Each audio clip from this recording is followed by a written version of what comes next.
They say Kali Yuga is the age of darkness, where confusion and chaos reign supreme. But here's a question: who's handling it better, men or women? Or is everyone just contributing to the mess in their own way? Before we start pointing fingers, let's pause.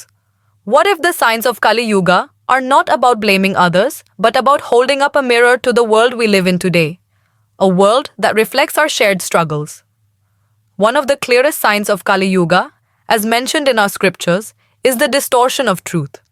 Truth is no longer simple or clear. It's twisted and tangled. Look around. How often do we hear conflicting versions of the same story?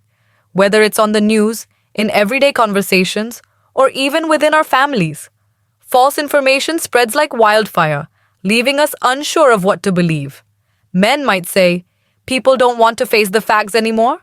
Women might argue, it's because people don't listen to each other. But no matter who says what, one thing is clear. Without truth, trust breaks down. And when trust collapses, relationships, whether in our homes or in society, become weak and fragile. Kali Yuga also creeps into our homes, where families no longer feel as connected as they once did.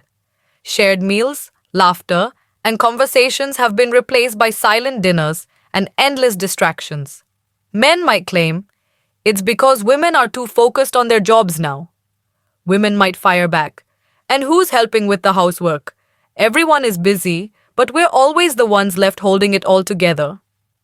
This tension, this disconnection, makes families feel like strangers living under the same roof, far removed from the close-knit bonds that once defined a home.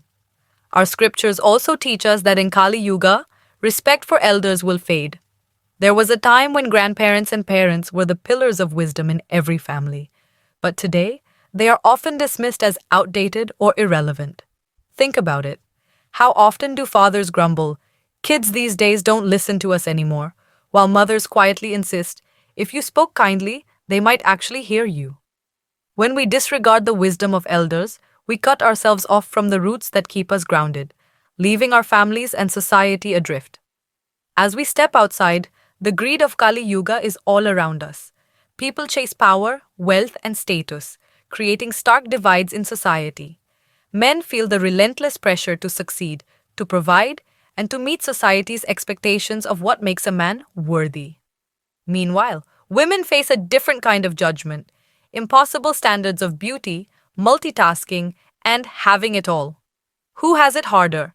That's for you to decide. But this endless race for more is leaving everyone tired and empty, feeding the chaos that defines Kali Yuga.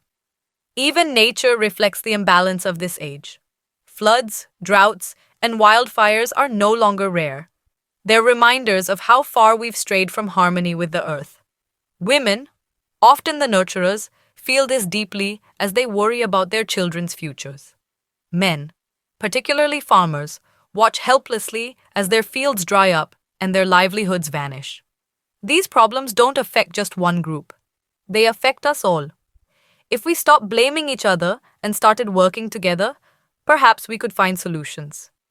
Kali Yuga doesn't just impact the physical world, it infiltrates our spiritual lives too.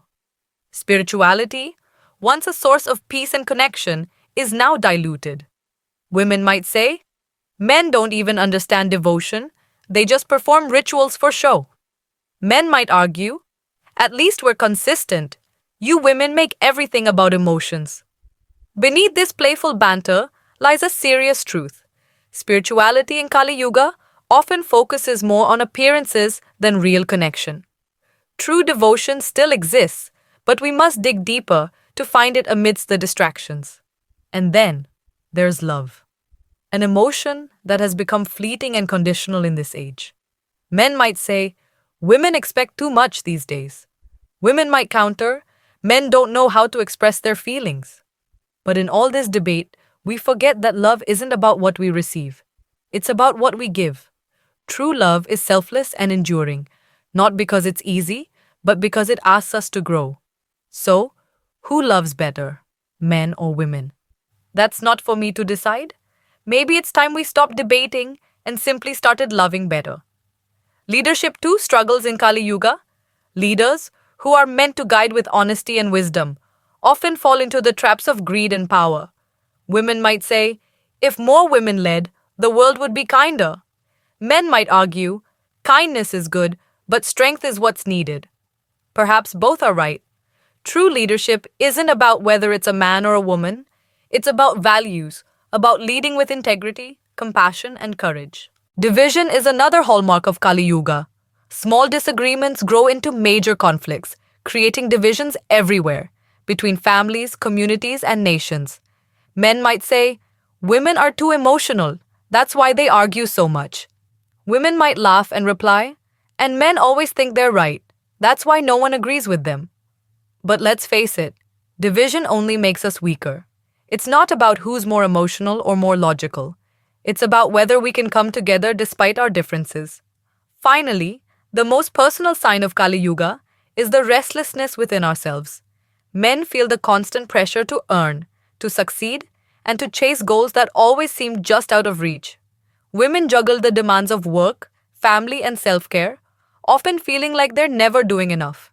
This anxiety, this sense of never being at peace, is something we all carry in our own way. And yet, even in Kali Yuga, peace is possible. It begins with small acts of kindness, with letting go of what doesn't serve us, and with remembering that our worth isn't defined by what we achieve. Even in this dark age, there is hope. Kali Yuga, as our scriptures tell us, is also an age of opportunity. A single act of kindness, a single moment of compassion can make a difference. Both men and women have the power to bring balance into their families, communities, and the world. When we nurture the light within us, we inspire others to do the same. So, what about you? What small act of light can you bring into the world today? Whether it's patience, support, or simply taking care of yourself, every small act matters.